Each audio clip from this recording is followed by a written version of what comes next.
কাহিনীর শুরুতেই আমরা বিল নামের এক হ্যাকারকে দেখি। সে এই মুহূর্তে পুলিশের সিসিটিভি সিস্টেম হ্যাক করছে। ঠিক তখনই এক পুলিশ অফিসারের স্ক্রিনে অস্বাভাবিক কিছু নড়াচড়া দেখা যায়। তবে তিনি বিষয়টিকে তেমন গুরুত্ব দেন না এবং ভাবেন এটি হয়তো সাধারণ কোনো প্রযুক্তিগত সমস্যা। কিন্তু ঠিক সেই মুহূর্তেই হঠাৎ একটি অ্যালার্ম বেজে ওঠে, যা পুরো পুলিশ বিভাগকে সতর্ক করে দেয়। জানা যায় শহরের একটি বড় ব্যাংকে গুরুতর কিছু ঘটেছে। পুলিশ সঙ্গে সঙ্গেই তাদের সেরা টিমকে ঘটনাস্থলে পাঠিয়ে দেয় এবং স্পাইস নামের এআই চালিত সিসিটিভি সিস্টেম চালু করে। কম্পিউটার কয়েক সেকেন্ডের মধ্যেই শহরের সব ক্যামেরা স্ক্যান করে ডাকাতদের গাড়ি খুঁজে বের করে। কিন্তু আশ্চর্যের বিষয়, ক্যামেরায় দেখা যায় তাদের হাতে কোনো টাকা বা মূল্যবান জিনিস নেই। এরপর একের পর এক পুলিশ গাড়ি সেই গাড়ির পিছু নেয়, কিন্তু ঘটনাস্থলে পৌঁছানোর পর দেখা যায় রাস্তা পুরোপুরি ফাঁকা, অথচ পুলিশ স্টেশনের স্ক্রিনে এখনও একই গাড়ি চলতে দেখা যাচ্ছে। তখনই সবাই বুঝতে পারে শুধু ব্যাংক নয়, পুলিশের পুরো কম্পিউটার সিস্টেমও হ্যাক করা হয়েছে। অর্থাৎ আসল ডাকাতরা অনেক আগেই সেখান থেকে পালিয়ে গেছে। পরদিন তদন্তে জানা যায় পুরো ব্যাংক নয়, শুধুমাত্র একটি ভল্ট লুট হয়েছে। সেটি ছিল এক ধনী ব্যবসায়ীর, যিনি তার $500 কোটি ক্রিপ্টো অ্যাকাউন্টের অর্ধেক পাসওয়ার্ড একটি নোটবুকে লিখে সেই ভল্টে লুকিয়ে রেখেছিলেন। এরপর ডাকাতরা ম্যাকাও নামের একটি ভবনে থাকা ডিজিটাল অর্থ ব্যবস্থাপনা প্রতিষ্ঠানের অফিস দখল করে। তারা কয়েকজন কর্মচারীকে মারধর করে এবং অল্প সময়ের মধ্যেই পুরো অফিসের সবাইকে জিম্মি বানিয়ে ফেলে। এরপর তারা এক কর্মচারীকে জোর করে কোম্পানির মূল দরজা খুলতে বাধ্য করে। ম্যাক একটি কম্পিউটার ব্যবহার করে বিলকে প্রতিষ্ঠানের সব তথ্য পাঠিয়ে দেয়। তখন তারা জানতে পারে এই কোম্পানি দেশের সবচেয়ে ধনী ও প্রভাবশালী ব্যক্তিদের ক্রিপ্টো সম্পদ পরিচালনা করে। এমনকি দেশের সবচেয়ে বড় ক্রিপ্টো কোম্পানির মালিকের অ্যাকাউন্টেও 10 বিলিয়নেরও বেশি অর্থ রয়েছে। দলের নেতা জন তাকে নিষেধ করলেও বিল ম্যাককে বলে এই অ্যাকাউন্টের তথ্য কপি করে রাখতে।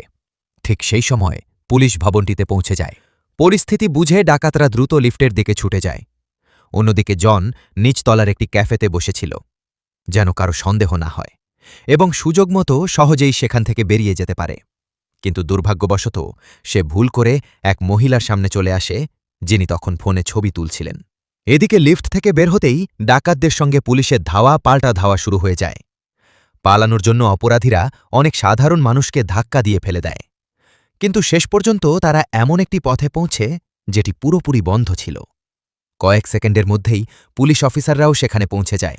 এরপর শুরু হয় দুই পক্ষের মধ্যে তুমুল হাতাহাতি। সেই লড়াইয়ের মাঝেই ডাকাতরা ক্যাপ্টেন স্যামকে জিম্মি করে ফেলে। ফলে অন্য অফিসাররা গুলি চালাতে পারে না। বাধ্য হয়ে তারা অসহায়ের মতো সবকিছু দেখতে থাকে। সুযোগ বুঝে অপরাধীরা স্যামকে সঙ্গে নিয়ে লিফটে উঠে পালিয়ে যায়। অন্যদিকে ভবনের বাইরে জন তার ড্রাইভারকে গাড়ি চালিয়ে চলে যেতে বলে, যদিও তার দলের বাকি সদস্যরা তখনও ফিরে আসেনি। লিফটটি উপরের তলাগুলোর দিকে উঠতেই স্যাম আবারও ডাকাতদের সঙ্গে লড়াই শুরু করে, কিন্তু একা 4 জনের বিরুদ্ধে সে বেশিক্ষণ টিকতে পারেনি। শেষ পর্যন্ত তারা তাকে হাতকড়া পরিয়ে পালিয়ে যায়। এরপর ডাকাতরা ছাদের দিকে দৌড় দেয়। কিছুক্ষণ পর স্যাম কোনোভাবে নিজের হাতকড়া খুলে তাদের পিছু নেয়। তবে অপরাধীরা আগে থেকেই প্যারাশুট নিয়ে এসেছিল, তাই পালানোর জন্য তারা সরাসরি টাওয়ারের ছাদ থেকে লাফ দেয়। লাফ দেওয়ার সময় তারা এক মহিলাকে ধাক্কা মেরে ফেলে দেয়, ফলে তিনি ভবনের কিনারায় ঝুলে পড়েন। স্যাম বাধ্য হয়ে তাকে উদ্ধার করতে এগিয়ে যায়। এদিকে লিফট তো হ্যাক হয়ে যাওয়ায় সে অন্য উপায়ে নিচে নামার সিদ্ধান্ত নেয়। একটি জাম্পারকে ধরে সে টাওয়ার থেকে নিচে নেমে নিরাপদে মাটিতে পৌঁছে যায়। অন্যদিকে ডাকাতরা একটি হোটেলের ছাদে অবতরণ করতেই সেখানে আগে থেকেই পুলিশের আরেকটি দল তাদের জন্য অপেক্ষা করছিল। সঙ্গে সঙ্গে শুরু হয় আরেকটি ভয়ঙ্কর সংঘর্ষ। অপরাধীরা খুব সহজেই বেশ কয়েকজন অফিসারকে পরাস্ত করে ফেলে। এরপর নিজেদের বিশেষ সরঞ্জাম ও মুখোশ ব্যবহার করে তারা ছাদ থেকে পালিয়ে যায়। কিছু দূরে গিয়ে তারা দ্রুত পোশাক বদলে ফেলে। এদিকে বিল নিরাপত্তা ক্যামেরার সব ফুটেজ মুছে দিতে শুরু করে, যাতে স্পাইস আর তাদের খুঁজে বের করতে না পারে। অল্প সময়ের মধ্যেই পুলিশের পুরো সিসিটিভি সিস্টেম অচল হয়ে যায়। এরপর স্যাম হোটেলের ভেতরে পায়ে হেঁটে তল্লাশি শুরু করে। পুলিশ সদস্যরা নিজেদের শরীরে বিশেষ ক্যামেরা লাগিয়ে নেয়, যাতে তাদের সামনে দিয়ে যাওয়া প্রতিটি মানুষের মুখ রেকর্ড হয়। তাদের আশা ছিল মুখ শনাক্তকারী সফটওয়্যার ব্যবহার করে শেষ পর্যন্ত তারা অপরাধীদের খুঁজে বের করতে পারবে। এদিকে জন ছদ্মবেশ ধারণ করে হোটেলে পৌঁছে যায়।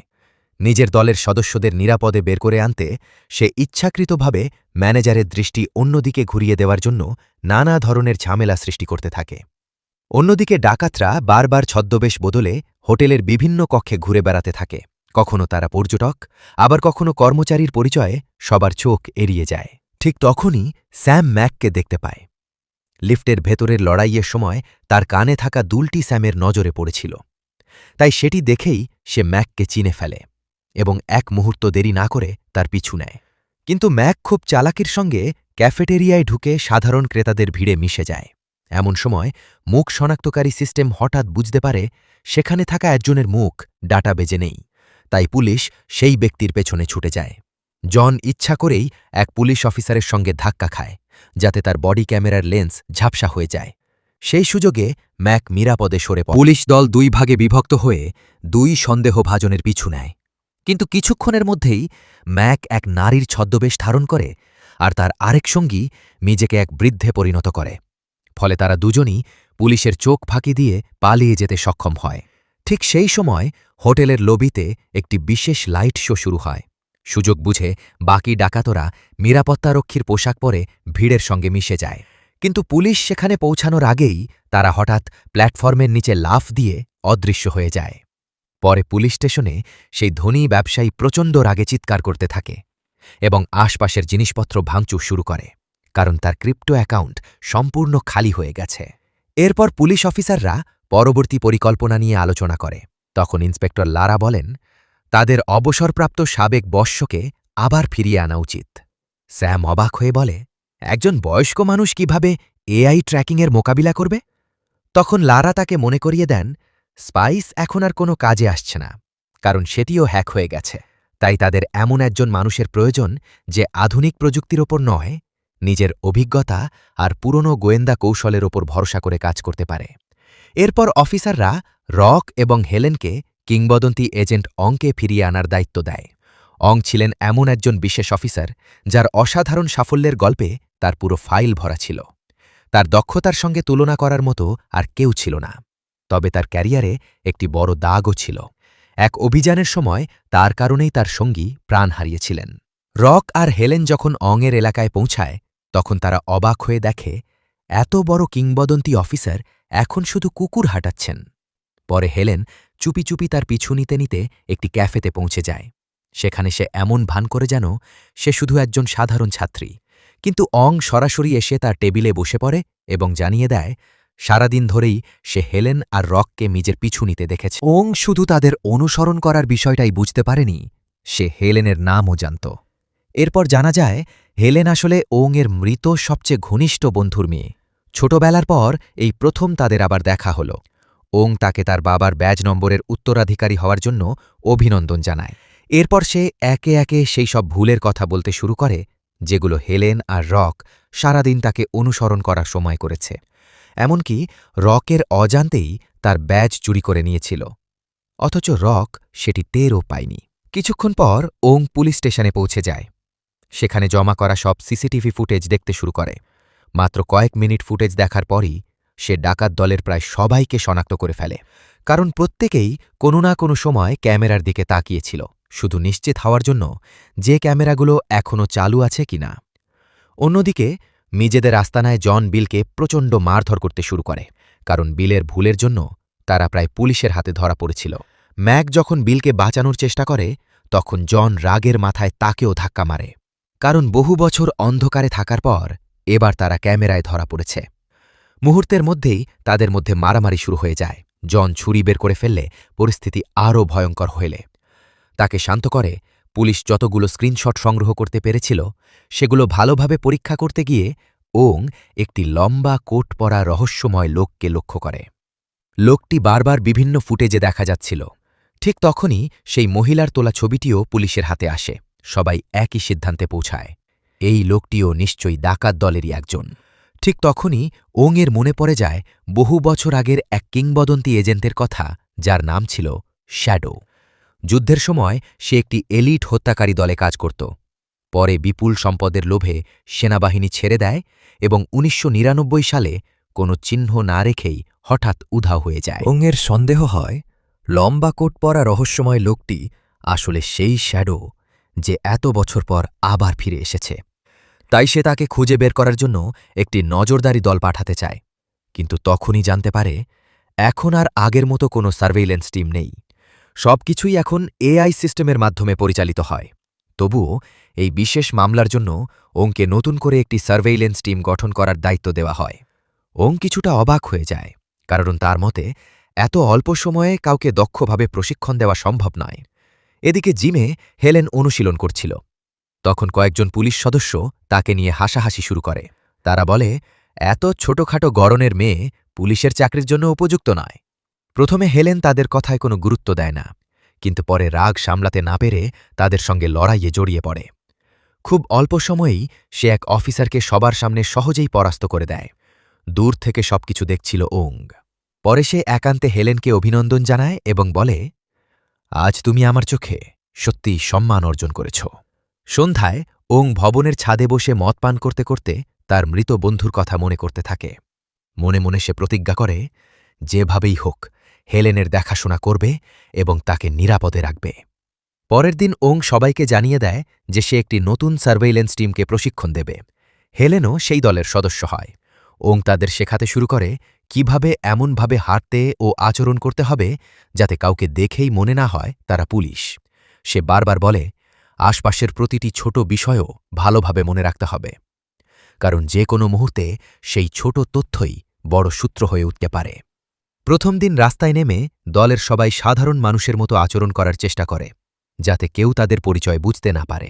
তবে ওং হেলেনকে নিজের সঙ্গে ভ্যানে রাখে, কারণ তার বিশ্বাস প্রয়োজনে হেলেনই হবে দলের গোপন তুরুপের তাস। প্রশিক্ষণের সময় দলের কেউ সামান্য ভুল করলেও ওং সঙ্গে সঙ্গে তাদের কঠোরভাবে শাসন করত। 12 দিন পর বিল শেষ একটি মিশনের পরিকল্পনা করতে থাকে। তার উদ্দেশ্য ছিল এই মিশন সফল হলেই জন শান্তিতে জীবন কাটাতে পারবে এবং তারা সবাই চিরতরে অপরাধের জগৎ ছেড়ে অবসর নেবে। বিল ইতিমধ্যেই সেই সিইওর অ্যাকাউন্টের সার্ভারের অবস্থান খুঁজে বের করেছে, কিন্তু তার ডিজিটাল ভল্টে প্রবেশ করা মোটেও সহজ ছিল না। ঠিক তখনই গল্প কয়েক বছর পেছনে ফিরে যায়। সেখানে দেখা যায় ডাকাত দলের সবাই একসময় অনাথ ছিল। জন নিয়মিত তাদের সঙ্গে দেখা করতে যেত এবং তাদের আর্থিক সাহায্য করত। বিনিময়ে ১৯৯৯ সালে যখন পুলিশ জনের পিছু নিয়েছিল, তখন এই ছেলেরাই তাকে পালাতে সাহায্য করেছিল। সেই সময় থেকেই তারা সবাই একসঙ্গে কাজ করে আসছে। ১৫তম দিনে হেলেন খাবার কিনতে বাইরে যায়। ভ্যানে ফিরে আসার সময় সে কয়েকজন মাতাল লোককে দেখতে পায়, যারা কয়েকজন মেয়েকে উত্ত্যক্ত করছিল। ওং সঙ্গে সঙ্গে তাকে মনে করিয়ে দেয় সে এখন আন্ডার কভার মিশনে রয়েছে, তাই নিজের পরিচয় প্রকাশ না করে সাধারণ পুলিশকে খবর দেওয়াই উচিত। কিন্তু হেলেন তার কথা না শুনেই সেই লোকগুলোর সামনে গিয়ে দাঁড়ায়। মুহূর্তের মধ্যেই আবার মারামারি শুরু হয়ে যায়। হেলেন দুর্দান্ত কিছু ঘুষি মেরে কয়েকজনকে কাবু করে ফেললেও একা এতজনের বিরুদ্ধে বেশিক্ষণ টিকে থাকতে পারে না। ঠিক তখনই ওং সেখানে পৌঁছে যায়। সে একাই সব দুষ্কৃতকারীকে মারধর করে তাড়িয়ে দেয়। পরে ভ্যানে ফিরে ওং হেলেনকে কঠোরভাবে বকাঝকা করে, কারণ তার বেপরোয়া আচরণ পুরো মিশনটাই নষ্ট করে দিতে পারত। হেলেনের মনে হচ্ছিল তারা কোনো গুরুত্বপূর্ণ কাজই করছে না। তখন ওং তাকে তার বাবার মৃত্যুর আসল ঘটনা খুলে বলে। সে জানায় একসময় সে আর হেলেনের বাবা টানা ৮ মাস আন্ডার কভার মিশনে ছিল। দীর্ঘদিন অপেক্ষা করতে করতে তরুণ ওং ধৈর্য হারিয়ে ফেলেছিল। একদিন সে কিছু অপরাধীকে একটি শিশুকে অপহরণ করার চেষ্টা করতে দেখে এবং আর অপেক্ষা না করে তাদের থামাতে ঝাঁপিয়ে পড়ে, কিন্তু অপরাধীরা প্রায় তাকে মেরেই ফেলেছিল। তখন হেলেনের বাবা তাকে বাঁচাতে এগিয়ে আসেন, আর পালিয়ে যাওয়ার আগে অপহরণকারীরা তাকে গুলি করে হত্যা করে। চোখে পানি নিয়ে ওং বলে, একজন পুলিশ অফিসারকে সব সময় ভেবে চিন্তে সিদ্ধান্ত নিতে হয়। আবেগের বশে নেওয়া একটি ভুল সিদ্ধান্তের মূল্য কখনো কখনো কারো জীবনের বিনিময়ে দিতে হয়। কিছুক্ষণ পর ওং মনে করে সে যেন লোকাল মার্কেটে জনকে দেখেছে। সঙ্গে সঙ্গে সে পুরো টিমকে সতর্ক করে দেয়। সবাই দ্রুত মার্কেট ঘিরে ফেলার প্রস্তুতি নিতে শুরু করে। তখন ওং হেলেনকে বলে, তুমি টার্গেটের একদম কাছ থেকে তার পিছু নেবে, কারণ একমাত্র তুমিই এমন একজন অফিসার যাকে জন আগে কখনো দেখেনি। যখন জন প্রায় ২ জন পুলিশ অফিসারকে দেখে ফেলতে যাচ্ছিল, তখন সে সন্দেহ এড়ানোর জন্য হঠাৎ এক মহিলাকে চুমু দেওয়ার ভান করে। এদিকে হেলেন মাটিতে কিছু খোঁজার অভিনয় করতে করতে জনের ছায়া দেখতে পায়। তখন সে নিশ্চিত হয়ে যায় যে এই লোকটিই জন। ওং সবাইকে নির্দেশ দেয় কেউ যেন হঠাৎ ক্যামেরার দিক পরিবর্তন না করে বা পেছনে ফিরে না তাকায়। ফলে জন কোনো সন্দেহ ছাড়াই সেখান থেকে চলে যেতে থাকে। কিন্তু পুলিশ দল তাকে ছায়ার মতো অনুসরণ করতে থাকে এবং শেষ পর্যন্ত জানতে পারে সে কোনো বিল্ডিংয়ে প্রবেশ করেছে। এরপর হেলেনও বিল্ডিংয়ের ভেতরে যাওয়ার সিদ্ধান্ত নেয়, কিন্তু জন তার উপস্থিতি লক্ষ্য করে ফেলে এবং সন্দেহ করতে শুরু করে। সে নিজের ছুরি বের করে প্রস্তুত হয়ে যায়। ঠিক তখনই ওং আবার ফুটেজ দেখতে শুরু করে এবং লক্ষ্য করে জন হেলেনের দিকে 2 বার তাকিয়েছে।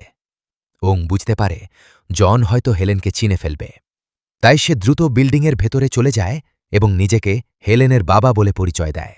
সুযোগ বুঝে সে হেলেনের কানের ব্লুটুথ স্পিকারটি খুলে ফেলে যাতে জন কোনোভাবেই তাদের যোগাযোগ বুঝতে না পারে। এরপর ওং জনের সঙ্গে কথা বলতে শুরু করে এবং তাকে একটি অ্যাপেল দেয়। সেই আপেলের ভেতরে লুকানো ছিল একটি ছোট ক্যামেরা, যার মাধ্যমে পুলিশ জনের মুখের পরিষ্কার ছবি নিতে চেয়েছিল। কাজ শেষ হওয়ার পর ওং আপেলের সেই অংশটি কেটে ফেলে পাশে ছুঁড়ে দেয় এবং বলে, এই ফলটা তো টক। জন তখনও অংয়ের ওপর নজর রাখছিল, তাই অং সুযোগ বুঝে একটি অপরিচিত ফ্ল্যাটের দরজা ভেঙে ভেতরে ঢুকে পড়ে। তারা সেখানে ঢুকতেই ঘরের ভেতরে থাকা এক নারী ভয় পেয়ে যায়। পরিস্থিতি সামলাতে অং তাকে কিছু সময়ের জন্য চুপ করিয়ে রাখে। এরপর লিফটের ফেটের ভেতরে থাকা ক্যামেরার সাহায্যে পুলিশ জানতে পারে জন কোনো ফ্লোরে নেমেছে। রক দ্রুত সেখানে পৌঁছে যায় এবং ওই এলাকার বিভিন্ন জায়গায় গোপন ক্যামেরা স্থাপন করে। সেই ক্যামেরার মাধ্যমে তারা জানতে পারে জনের অ্যাপার্টমেন্টের নম্বর হল ৮২। এখন পুলিশ তাদের পরবর্তী পদক্ষেপ নেওয়ার জন্য প্রস্তুত হতে পারে। অংয়ের টিম রাস্তার বিপরীত পাশে একটি অ্যাপার্টমেন্ট ভাড়া নেয়, যাতে দূর থেকে জনের ওপর নজর রাখা যায়। তারা তার ফেলে দেওয়া আবর্জনা সংগ্রহ করে পরীক্ষা করতে থাকে। সেখানে তারা কিছু ছেঁড়া সুডোকু পাজল খুঁজে পায়, কিন্তু কেউই সেই পাজলগুলোর আসল রহস্য বুঝতে পারে না। অন্যদিকে জন নিজের ঘরে বসে বুদ্বুদযুক্ত প্লাস্টিক বা বাবল র্যাপ ফাটিয়ে সময় কাটাতে থাকে। এরপর মার্কেটে অং তার ভুয়া প্রতিবেশীর পরিচয় বজায় রাখে। একসময় জন নিজেই তার সঙ্গে কথা বলতে আসে। একই সঙ্গে সে গোপনে অংকে পরীক্ষা করতে থাকে। দুজন নিজেদের মিথ্যা জীবন নিয়ে আলোচনা করে। কথার এক পর্যায়ে জন অংয়ের হাত ধরে বলে, তোমার হাত তো অনেক শক্ত, কি ব্যাপার, বন্দুক চালাও নাকি? অং সঙ্গে সঙ্গে বিষয়টি এড়িয়ে যায় এবং বলে, না না, ছোটবেলা থেকেই ব্যায়াম করি, তাই হাত শক্ত হয়ে গেছে। এরপর অং জনকে নিজের বাড়িতে রাতের খাবারের জন্য আমন্ত্রণ জানায়। অবাক করার বিষয় হল জন সেই প্রস্তাব গ্রহণ করে ফেলে। সন্ধ্যায় ওং এবং হেলেন সেই মহিলাকে কিছু টাকা দেয় যাতে তারা তার বাড়িটি ব্যবহার করতে পারে। যখন জন সেখানে আসে তখন সে প্রথমেই নিজের লুকানো ডিভাইস ব্যবহার করে ঘরের প্রতিটি কোণ পরীক্ষা করে নেয়। সে নিশ্চিত হতে চায় কোথাও কোনো নজরদারি যন্ত্র লুকানো আছে কিনা। ডিনারের সময় জন নিজের ফোন টেবিলের ওপর রেখে দেয়। হেলেনও একই কাজ করে, যাতে সুযোগ পেলে সে জনের ফোন থেকে তথ্য সংগ্রহ করতে পারে। কিন্তু জনও চুপচাপ বসেছিল না। সে বারবার তাদের বিভিন্ন প্রশ্ন করতে থাকে, যাতে বুঝতে পারে তাদের বলা গল্পগুলো সত্যিই কিনা। তবে ওং হেলেনের শৈশবের আসল ঘটনাগুলো জানত, তাই জন ধীরে ধীরে বুঝতে শুরু করে ওং আসলে অনেক বছর ধরে দূর থেকে হেলেনকে রক্ষা করে আসছে। ডিনার শেষ হওয়ার পর জন চলে যায়। এরপর সে বিলকে নির্দেশ দেয় ওং এবং হেলেনের অতীত সম্পর্কে সব তথ্য খুঁজে বের করতে। পুলিশ আগে থেকেই জানত তাদের সিস্টেম হ্যাক করার চেষ্টা করা হবে, তাই তারা দুজনের জন্য ভুয়া পরিচয় এবং নকল প্রোফাইল তৈরি করে রেখেছিল। কিছুক্ষণ পর হঠাৎ দরজায় কড়া নাড়ার শব্দ হয়। ওং দরজা খুলতেই সামনে দাঁড়িয়ে থাকে বিলের যমজ ভাই টিম। সঙ্গে সঙ্গেই দুজনের মধ্যে মারামারি শুরু হয়ে যায়। ওং কোনোভাবে টিমের বন্দুক ফেলে দিতে সক্ষম হয়, কিন্তু টিমের কাছে আরেকটি অস্ত্র ছিল। সে সঙ্গে সঙ্গে গুলি চালানো শুরু করে। ওং কোনো মতে আত্মরক্ষা করতে থাকে। দুজনের মধ্যে তীব্র লড়াই চলতে থাকে। অন্যদিকে বিল স্ক্রিনে বসে পুরো ঘটনা দেখছিল, কিন্তু সে মোটেও চিন্তিত ছিল না, কারণ এই সবকিছুই আসলে তার পরিকল্পনার অংশ ছিল। ডিনারের সময়ই বিল হেলেনের ফোন হ্যাক করে নিয়েছিল।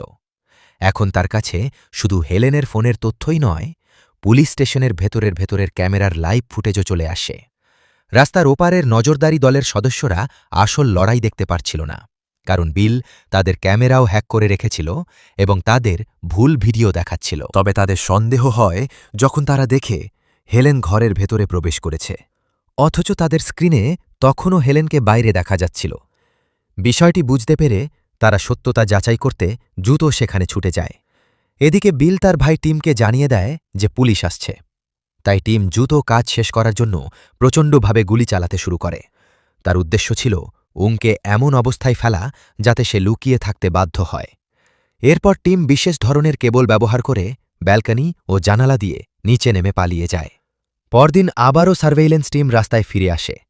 অন্যদিকে পুলিশ জনের অ্যাপার্টমেন্টে তল্লাশি চালাতে থাকে। সেখানে তারা বাবল র্যাপে ভরা একটি আলমারি খুঁজে পায়। এটি দেখে উং বুঝতে পারে এর সম্পর্ক নিশ্চয়ই সেই সুডোকু পাজলের সঙ্গে রয়েছে। ঠিক তখনই হঠাৎ একটি ট্রাক এসে পুলিশের ভ্যানকে ধাক্কা দেয়। ধাক্কায় ভ্যানটি ঘুরতে ঘুরতে পুলিশ ভবনের ভেতরে গিয়ে আঘাত করে। ট্রাকটি 2 ভাগ হয়ে যায়। এরপর আবারও ভ্যানটিকে ধাক্কা মেরে সবাইকে অজ্ঞান করার পর একদল সশস্ত্র লোক বেরিয়ে আসে এবং আক্রমণ শুরু করে। অনেক পুলিশ অফিসার আহত হয়। বোমা ব্যবহার করে বেশ কয়েকটি পুলিশ গাড়িও উড়িয়ে দেওয়া হয়। পরিস্থিতি দেখে লারা বুঝতে পারে এই হামলা আসলে তাদের মনোযোগ অন্যদিকে সরানোর জন্য করা হয়েছে। তাই লারা সার্ভেইলেন্স টিমকে নির্দেশ দেয় তারা যেন নিজেদের অবস্থান ছেড়ে না যায় এবং এখনও জনকে খুঁজে বের করার কাজ চালিয়ে যায়। এদিকে হেলেন ধীরে ধীরে জ্ঞান ফিরে পায়। সে দ্রুত উংকে গাড়ির ভেতর থেকে টেনে বের করে আনে। এরপর সে একটি বন্দুক তুলে নিয়ে সরাসরি লড়াইয়ে যোগ দেয়। অসাধারণ নিশানায় হেলেন একে একে বেশ কয়েকজন হামলাকারীকে গুলি করে পরাস্ত করে। কিছুক্ষণ পর উমও জ্ঞান ফিরে পায় এবং হেলেনের সঙ্গে মিলে বাকি অপরাধীদের মোকাবিলা করতে শুরু করে। লড়াই শেষ হওয়ার পর বুঝতে পারে সেই সুডোকু পাজলগুলো সাধারণ কোনো পাজল ছিল না। সেগুলোর ওপর ব্রেইল পদ্ধতিতে একটি গোপন কোড লেখা ছিল। জন বাবুল র্যাপ ব্যবহার করে সেই কোডের অর্থ বের করেছিল। ওং তখন হেলেনকে বলে দ্রুত ইন্টেলিজেন্স টিমের সঙ্গে যোগাযোগ করতে, যাতে তারাও ওই পাজলের ভেতরে লুকানো কোডের রহস্য বের করতে পারে। এদিকে বাকি অপরাধীরা সরাসরি পুলিশ স্টেশনের ভেতরে ঢুকতে শুরু করে।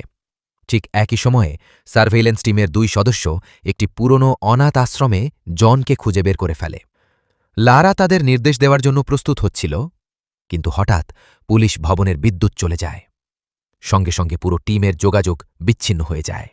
অন্যদিকে অনাথ আশ্রমের ভেতরে জনকে কয়েকজন সশস্ত্র লোক ঘিরে ফেলে। তখন জন বুঝতে পারে বিল তাকে বিশ্বাসঘাতকতা করেছে, কিন্তু বয়স হয়ে গেলেও তার লড়াই করার ক্ষমতা একটুও কমেনি। সে নিজের ছুরি নিয়ে একসঙ্গে বেশ কয়েকজন হামলাকারীর বিরুদ্ধে লড়াই শুরু করে। যদিও লড়াইয়ের সময় সে কয়েকবার আঘাত পায়, তবুও সে সহজে হার মানে না। পুলিশ স্টেশনের ভেতরে ওং তখনও সেই হামলাকারীদের সঙ্গে লড়াই চালিয়ে যাচ্ছিল। তারা বিশেষভাবে ওংকেই লক্ষ্য করেছিল, কারণ তার মাথার উপর বড় বড় অঙ্কের পুরস্কার ঘোষণা করা হয়েছিল। কিন্তু ওংও কাউকে ছাড়েনি। সে একের পর এক অপরাধীকে পরাস্ত করতে থাকে। অন্যদিকে হেলেন চুপি চুপি চারপাশে ঘুরতে থাকে। একসময় সে একটি স্যাটেলাইট ফোন খুঁজে পায় এবং রকের সঙ্গে যোগাযোগ করার চেষ্টা করে। সে তাকে ব্রেইল কোড সম্পর্কে জানাতে চেয়েছিল, কিন্তু ঠিক তখনই এক নারী অপরাধী তার ওপর হামলা করে। দুজনের মধ্যে ভয়ঙ্কর লড়াই শুরু হয়। অনেক চেষ্টা আর ধস্তাধস্তির পর হেলেন সেই অপরাধী নারীকে জানালা দিয়ে বাইরে ফেলে দিয়ে জয়ী হয়। সৌভাগ্যবশত কিছুক্ষণের মধ্যেই ব্যাকআপ পুলিশ বাহিনী সেখানে পৌঁছে যায়। তারা দ্রুত পরিস্থিতি নিয়ন্ত্রণে নিয়ে আসে এবং অবশেষে পুরো লড়াই শেষ হয়। এদিকে অনাথ আশ্রমে জনও এক ভয়ঙ্কর যুদ্ধের পর সব হামলাকারীকে পরাজিত করে। রাগের মাথায় সে ক্যামেরার দিকে নিজের ছুরি তাক করে। ঠিক তখনই টিম সেখানে এসে হাজির হয়। টিম বলে এই পুরো পরিকল্পনাটি আসলে তার আইডিয়া ছিল, কিন্তু বিল তখন ভীষণ চিন্তিত হয়ে পড়ে, কারণ টিমের সেখানে উপস্থিত থাকা তার পরিকল্পনার অংশ ছিল না। টিম বুঝতে পারে জনকে জীবিত রাখা খুব বিপজ্জনক, তাই সে সরাসরি জনের ওপর ঝাঁপিয়ে পড়ে। দুজনেই অসাধারণ যোদ্ধা ছিল। একে অপরের সঙ্গে তীব্র লড়াই করতে করতে তারা একটি জানালা ভেঙে নিচে পড়ে যায়। পড়ে যাওয়ার পর টিম দেখতে পায় তার পেটে ছুরি ঢুকে গেছে। সে সেই ছুরি বের করে জনের বিরুদ্ধে ব্যবহার করার চেষ্টা করে, কিন্তু জন দ্রুত পরিস্থিতি নিজের নিয়ন্ত্রণে নিয়ে আসে এবং সেই ছুরি ঘুরিয়ে টিমকে আঘাত করে ফেলে। পুলিশ দ্রুত অনাথ আশ্রম ঘিরে ফেলে। পরিস্থিতি দেখে বিল বুঝতে পারে এখন তার কাছে আসল পরিকল্পনা অনুযায়ী বিস্ফোরণ ঘটানো ছাড়া আর কোনো উপায় নেই। কিছুক্ষণ পর প্রচণ্ড বিস্ফোরণ ঘটে এবং পুরো এলাকা ধ্বংসস্তূপে পরিণত হয়। এরপর লারা অং এবং হেলেনকে জানায় আগের মিশনের পর সে সিইওর ক্রিপ্টো সম্পদ নিরাপদ রাখার জন্য পুলিশের ডিজিটাল অ্যাকাউন্টে স্থানান্তর করেছিল। কিন্তু যখন তারা সেই ভল্ট পরীক্ষা করে তখন দেখা যায় সেটি সম্পূর্ণ খালি। পরে জানা যায় ডাকাতরা আবারও তাদের বুদ্ধি দিয়ে সবাইকে বোকা বানিয়েছে। তারা ব্যাকআপ টিমের সদস্য সেজে পুলিশের ভেতরে ঢুকে পড়েছিল। যখন আসল পুলিশ সদস্যরা আহত মানুষদের উদ্ধার করতে ব্যস্ত ছিল, তখন ছদ্মবেশী ডাকাতরা সুযোগ নিয়ে ভল্ট থেকে সব টাকা নিয়ে পালিয়ে যায়। অন্যদিকে অনাথ আশ্রমের ধ্বংসস্তূপের মধ্য থেকে জন জীবিত অবস্থায় বেরিয়ে আসে। সে টিমের মৃত্যুর জন্য ভেঙে পড়ে এবং কাঁদতে থাকে। কিছুক্ষণ পর পুলিশ তাকে ঘিরে ফেলে, কিন্তু এবার জন আর পালানোর চেষ্টা করে না। সে নিজেকে পুলিশের কাছে আত্মসমর্পণ করে এবং বলে সে নিজের সব অপরাধ স্বীকার করবে। পুলিশ স্টেশনে লারা আবারও স্পাইস সিস্টেম চালু করে। কিছুক্ষণের মধ্যেই কম্পিউটার ডাকাতদের ব্যবহৃত ভ্যান খুঁজে বের করে ফেলে। পুলিশ সঙ্গে সঙ্গে তাদের পিছু নেয় এবং সেই হোটেলে পৌঁছে যায় যেখানে ডাকাতরা লুকিয়েছিল। পরিস্থিতি বুঝতে পেরে অপরাধীরা বিভিন্ন দিকে পালিয়ে যেতে শুরু করে। ওং হোটেলের লন্ড্রি রুমে বিলকে খুঁজে পায়। সঙ্গে সঙ্গেই দুজনের মধ্যে মারামারি শুরু হয়। ঠিক তখন আরও 2 ডাকাত সেখানে এসে হাজির হয়। তারা বিলকে পালিয়ে যেতে বলে এবং জানায় তারা ওংকে সামলে নেবে। ওই 2 ডাকাত একসঙ্গে ওংয়ের সঙ্গে লড়াই শুরু করে। তারা দুজন একই ধরনের কৌশল ব্যবহার করছিল, তাই ওংয়ের জন্য তাদের মোকাবিলা করা কঠিন হয়ে পড়ে। এদিকে হেলেন লক্ষ্য করে হোটেলে একটি বড় অনুষ্ঠান চলছে। তার ধারণা হয় বিল নিশ্চয়ই সেই ভিড়ের মধ্যেই লুকিয়ে আছে, কিন্তু অনেক খোঁজার পরও সে তাকে খুঁজে পায় না। অন্যদিকে পুলিশ ভ্যানে স্যাম জনকে তার ফোন ফিরিয়ে দেয় এবং তাকে বিলকে কল করতে বলে। কিন্তু সমস্যা হল অপরাধীদের ব্যবহৃত ডিভাইসগুলো কোনোভাবেই ট্র্যাক করা যাচ্ছিল না। তাই হেলেনকে ফোনে কথা বলা ব্যক্তিকে নিজের বুদ্ধি দিয়ে খুঁজে বের করতে হয়। কিছুক্ষণের মধ্যেই বিল বুঝতে পারে এটি পুলিশের একটি চাল। সে সঙ্গে সঙ্গে আবার নিজের অবস্থান পরিবর্তন করতে শুরু করে। ঠিক তখন হেলেনের ওংয়ের শেখানো একটি কথা মনে পড়ে যায়। ওং বলেছিল সে সহজেই একজন মানুষকে চিনতে পারে, কারণ সে লক্ষ্য করে কে বারবার ক্যামেরার দিকে তাকাচ্ছে। এদিকে লন্ড্রি রুমে ওং একটি বিশেষ সরঞ্জাম ব্যবহার করে একজন ডাকাতকে অজ্ঞান করে ফেলে, আর অন্যজনকে একটি ওয়াশিং মেশিনের ভেতরে আটকে দেয়। পুলিশ ভ্যানের ভেতরে জনও চুপ করেছিল না। সে ইচ্ছা করেই নিজের ফোন ফেলে দিয়ে পুলিশদের মনোযোগ অন্যদিকে সরিয়ে দেয়। এরপর হঠাৎ তাদের ওপর আক্রমণ করে। সে এক অফিসারের গ্যাস গ্রেনেড সক্রিয় করে দেয় এবং তৈরি হওয়া বিশৃঙ্খলার সুযোগ নিয়ে সবাইকে পরাস্ত করে। অন্যদিকে রগ হেলেনকে খুঁজে বের করে। অনুসন্ধান চালিয়ে যাওয়ার আগে সে নিজের কানের স্পিকারটি হেলেনকে দিয়ে দেয়, যাতে তারা আবার যোগাযোগ করতে পারে। এদিকে ওং লন্ড্রি রুমে বিলকে ধরার চেষ্টা করে, কিন্তু সে ভুল করে অন্য একজনকে ধরে ফেলে। কিছুক্ষণ পর জানা যায় বিল তার সঙ্গে পোশাক বদলে পালিয়ে গেছে। এই সময় বিল একটি ট্রেন স্টেশনে ঢুকে পড়ে, আর ঠিক তার পেছনেই ছিল রক। কিন্তু রক তার টিমকে কিছু জানানোর আগেই জন সেখানে এসে হাজির হয়। জন হঠাৎ রকের ওপর আক্রমণ করে এবং তাকে ছুরি দিয়ে আঘাত করে। এরপর সে বিলকে ধরে ফেলে। বিল পালানোর চেষ্টা করলেও জন তাকে ছেড়ে দেয় না। শেষ পর্যন্ত জন তাকে পরপর আঘাত করে মাটিতে ফেলে দেয়। মৃত্যুর আগে বিল জনকে ক্রিপ্টো অ্যাকাউন্টের পাসওয়ার্ড জানিয়ে দেয়। অন্যদিকে পুলিশ যখন লন্ড্রি রুমে পৌঁছে 2 ডাকাতকে গ্রেপ্তার করতে যায়, তখন হেলেন রককে খুঁজে পায়, কিন্তু দুর্ভাগ্যবশত রকও গুরুতর আহত হয়ে মারা যায়। কিছু সময় পর পুলিশ জন সম্পর্কে আর কোনো নতুন তথ্য খুঁজে পায় না, কারণ চুরি করা ক্রিপ্টো অর্থ কোথাও স্থানান্তর করা হয়নি। ওম তখন বুঝতে পারে জন আসলে পুরনো ধাঁচের একজন চোর। সে আধুনিক প্রযুক্তি বা ডিজিটাল অর্থ ব্যবস্থাপনা সম্পর্কে তেমন জানে না। তখন হেলেনের মাথায় একটি ধারণা আসে। সে বুঝতে পারে জনের পক্ষে এই বিপুল পরিমাণ ক্রিপ্টো টাকা ব্যবহার করা সম্ভব নয়। তাই তারা দুজন চুপি চুপি সেই ব্যবসায়ীর ওপর নজর রাখতে শুরু করে। একদিন ওম খাবার আনতে বাইরে গেলে হেলেন লক্ষ্য করে সেই ব্যবসায়ী একটি হোটেলের দিকে যাচ্ছে। সে গোপনে তার পিছু নেয় এবং জানতে পারে জন আসলে পাসওয়ার্ডের বিনিময়ে টাকা দাবি করেছে। তাদের দুপুরে একটি টি হাউসে দেখা করার কথা ছিল। নিজের দলের জন্য অপেক্ষা না করে হেলেন একাই সেখানে যাওয়ার সিদ্ধান্ত নেয়। টি হাউসে পৌঁছানোর পর জন তাকে সঙ্গে সঙ্গেই চিনে ফেলে। হেলেন পরিস্থিতি সামলানোর জন্য ইচ্ছা করে নানা অপ্রয়োজনীয় কথা বলতে থাকে, যাতে কিছুটা সময় পাওয়া যায়। কিন্তু জন তার পরিকল্পনা বুঝে যায় এবং হঠাৎ আক্রমণ করে হেলেনকে অজ্ঞান করে ফেলে।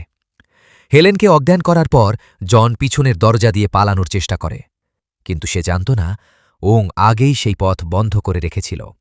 ফলে জনের সামনে আর পালানোর কোনো রাস্তা থাকে না। এরপর ওং সরাসরি জনের মুখোমুখি হয়। জন নিজের ছুরি বের করে আক্রমণ শুরু করে। তার আক্রমণ এতটাই ভয়ঙ্কর ছিল যে আশপাশের মানুষ আতঙ্কিত হয়ে যায়। দুজনের মধ্যে প্রচণ্ড লড়াই শুরু হয়। লড়াইয়ের এক পর্যায়ে ওং বেশ কয়েকবার ছুরির আঘাত পায়, কিন্তু সে হাল ছাড়ে না। জনকে দুর্বল করার জন্য সে তার ওপর গরম একটি পাত্র ছুঁড়ে মারে। এরপর তারা টি হাউসের ভেতরের বিভিন্ন জিনিস অস্ত্র হিসেবে ব্যবহার করতে শুরু করে। চারপাশে টেবিল, চেয়ার এবং অন্যান্য জিনিস ব্যবহার করে তারা একে অপরের সঙ্গে পাগলের মতো লড়াই করতে থাকে। জন আবারও ছুরি দিয়ে ওংকে আঘাত করার চেষ্টা করে এবং মনে হয় এবার হয়তো সে ওংকে শেষ করে দেবে। কিন্তু ঠিক সেই মুহূর্তে ওং নিজের শক্তি ব্যবহার করে জনকে পেছনে ঠেলে দেয়। এদিকে হেলেনের জ্ঞান ফিরে আসে। ঠিক তখনই দুজনের লড়াইয়ের কারণে দুর্বল হয়ে যাওয়া ছাদ ভেঙে যায় এবং তারা দুজন নিচে পড়ে যায়। জন আবারও ওংকে শেষ আঘাত করার চেষ্টা করে, কিন্তু হেলেন পেছন থেকে তাকে আঘাত করে থামিয়ে দেয়। এরপর জন রাগে হেলেনের দিকে এগিয়ে যায়। ওং সঙ্গে সঙ্গে হেলেনকে বাঁচাতে ছুটে আসে। ধস্তাধস্তির মধ্যে জনের ছুরি ওংয়ের গলায় লেগে যায়। এই দৃশ্য দেখে হেলেন আতঙ্কিত হয়ে যায় এবং দ্রুত ওংকে সাহায্য করতে এগিয়ে আসে। হেলেন ওংয়ের আঘাত পরীক্ষা করে দেখে। সৌভাগ্যবশত ক্ষতটি এত গভীর ছিল না যে তার জীবন চলে যাবে, কিন্তু এই সুযোগ কাজে লাগিয়ে জন সেখান থেকে পালিয়ে যায়। তবে এবার হেলেন ওংয়ের শেখানো কৌশল ব্যবহার করে জনকে খুঁজে বের করতে শুরু করে। কিছুক্ষণের মধ্যেই সে তার অবস্থান জানতে পারে। এরই মধ্যে পুলিশ ব্যাকআপ নিয়ে সেখানে পৌঁছে যায় এবং পুরো এলাকার সব রাস্তা বন্ধ করে দেয়। জন আবারও নিজের ছুরি নিয়ে হেলেনের ওপর আক্রমণ করার চেষ্টা করে, কিন্তু এবার হেলেন তার চাল আগে থেকেই বুঝে ফেলেছিল। সে অংয়ের শেখানো প্রশিক্ষণ ব্যবহার করে জনকে মাটিতে ফেলে দেয়। শেষ পর্যন্ত জন পরাজিত হয় এবং তাকে গ্রেপ্তার করা হয়। এখন তাকে নিজের বাকি জীবন জেলে কাটাতে হবে। এরপর জানা যায় বিল এবং টিমের আরও একজন যমজ ভাই ছিল। ছোটবেলায় তাকে বিদেশি এক পরিবার দত্তক নিয়েছিল। সে এতদিন তাদের থেকে আলাদা ছিল। পুলিশ স্টেশনের নিরাপত্তা ক্যামেরায় পাসওয়ার্ড শোনার পর সেই তৃতীয় ভাই ক্রিপ্টো অ্যাকাউন্ট খুলে ফেলে। এরপর সে সেই টাকা ব্যবহার করে অং, হেলেন এবং জনের মাথায় পুরস্কার ঘোষণা করে। তার উদ্দেশ্য ছিল নিজের দুই ভাইয়ের মৃত্যুর প্রতিশোধ নেওয়া। এভাবেই গল্প শেষ হয়। ভিডিওটি ভালো লাগলে লাইক করে দিন এবং চ্যানেলটি সাবস্ক্রাইব করতে ভুলবেন না। দেখা হবে পরবর্তী ভিডিওতে।